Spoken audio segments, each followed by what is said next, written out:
Well, howdy everybody. So me and Caitlin are starting our Chisholm Trail trip, and so we're in Yoakum, Texas, where a lot of the cattle were gathered to go up the Chisholm Trail, and we're at the Chisholm Trail Memorial Park. So in just a minute, Kate's going to read to us what the historical markers have to say. So this one says, in memory of the trail drivers of the Southwest Texas who passed this way at 1867 to 1887.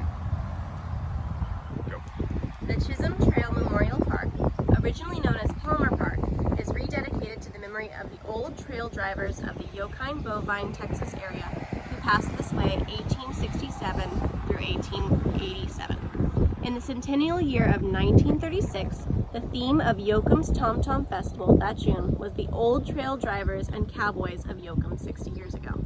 Old trail drivers and cowboys gathered for this event at Seat Camp's barn and were later present at this site for the dedication of the Texas Centennial Granite Marker, which stands due west.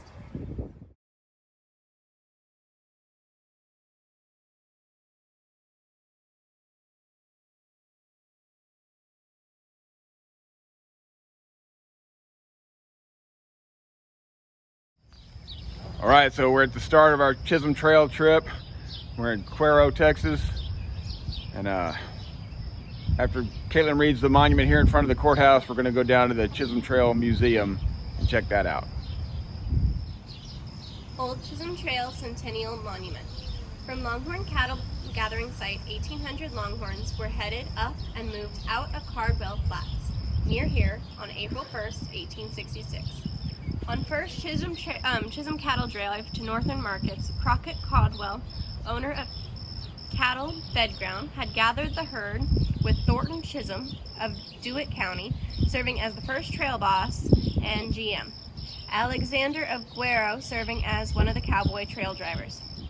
The old Chisholm Trail, on departing from site near Cuero, Texas, proceeded towards Red River Crossing and then into Oklahoma, Kansas, and finally terminated in Missouri 7 months later. It is the purpose of our association to perpetuate the memory of these brave, hardy pioneers who blazed the trails in the wilderness before us, serving the many hardships that accompanied the greatest movement of animals in history under the control and direction of men on the old Chisholm Trail. Dedicated April 1st, 1966, 100th anniversary of the old Chisholm Trail.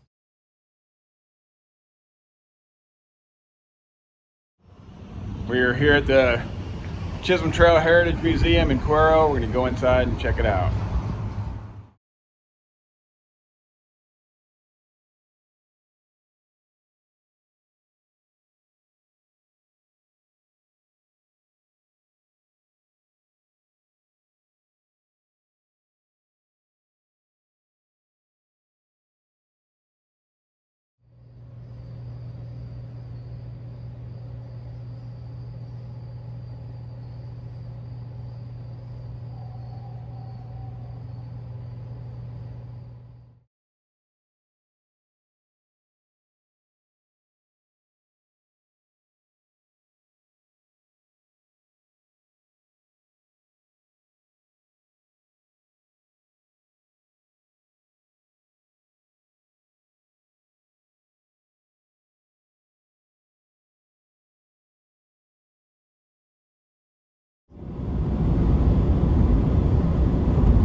Well, our next stop on the Chisholm Trail is here in Lockhart, the Chisholm Trail barbecue joint.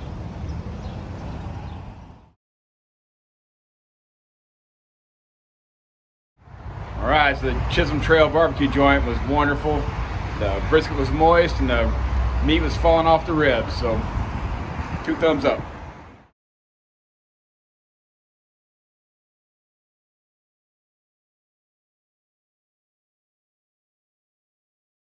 Rock has long been famous for its rich heritage as a generation upon generation has passed down its lore for the area. Tales of conflict, class draws, and outlaws have colored the history, but nothing may be more important to the lore and lure of Texas than the cattle drives and the importance of the cattle industry has to this day. In the pioneer days of yesterday, a settlement was springing up along the brushy creek by a round rock. Where pioneers had heard there was a low water crossing. This crossing would become one of the most famous markers along the Chisholm Trail. Jesse Chisholm led his herds along this trail from deep in the south of Texas towards Hays, Kansas, which was fast becoming the hub of a burgeoning cattle industry, each time passing through the growing settlement of Round Rock.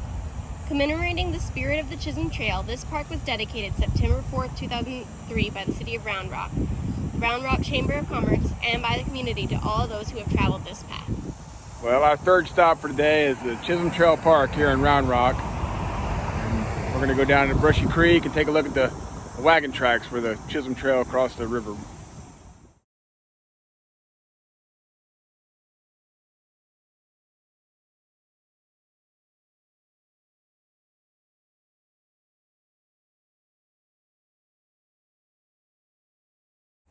So Old Blue was a famous lead cow on cattle drives, and he went on like 7 or 8 cattle drives, and he always wore a bell around his neck, kind of like this statue is.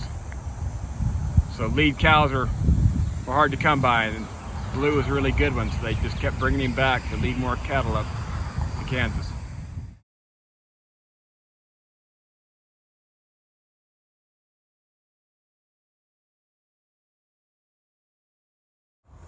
So here are the wagon tracks that go down across Brushy Creek. You can see them, they run all the way down there to the water's edge.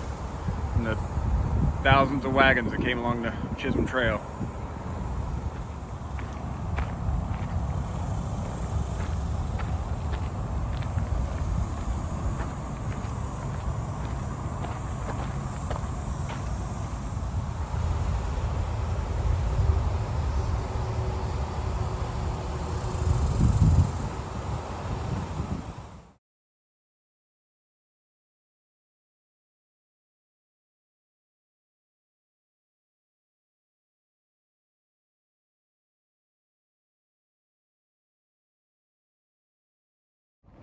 So Kate and I are here at the Waco Suspension Bridge. So it was built in 1870, and it was the longest suspension bridge in the country at the time at 470 feet or 475 feet. Anyway, it's a toll bridge, and a lot of cattle from the Chisholm Trail crossed here. And the guy got a toll on every single one of them. Let's go walk across the bridge.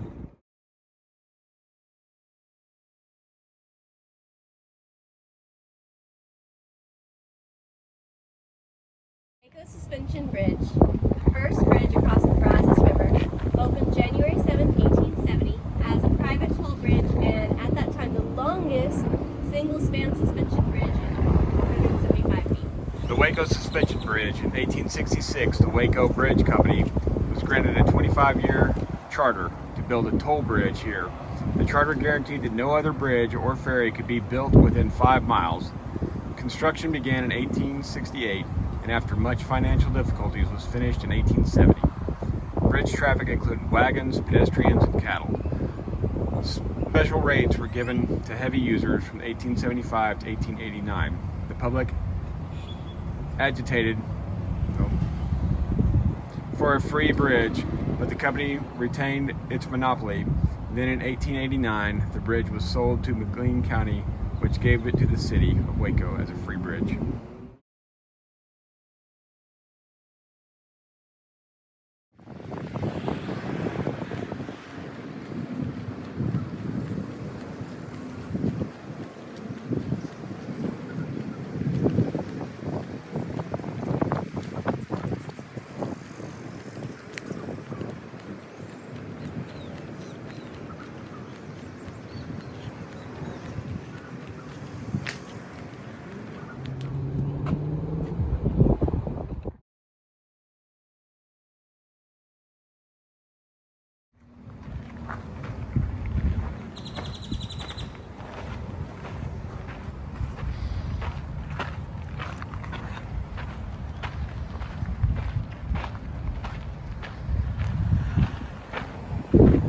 Colonel John T. Flint went to New York to get the financing for the bridge, and he charged 5 cents per head of cattle that walked across it, as well as tolls for everything else.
All right, so we're on 174 heading north. We're upstream from Waco, and this is where the Kimball crossing was. This is another big place where the Chisholm Trail crossed the Brazos River.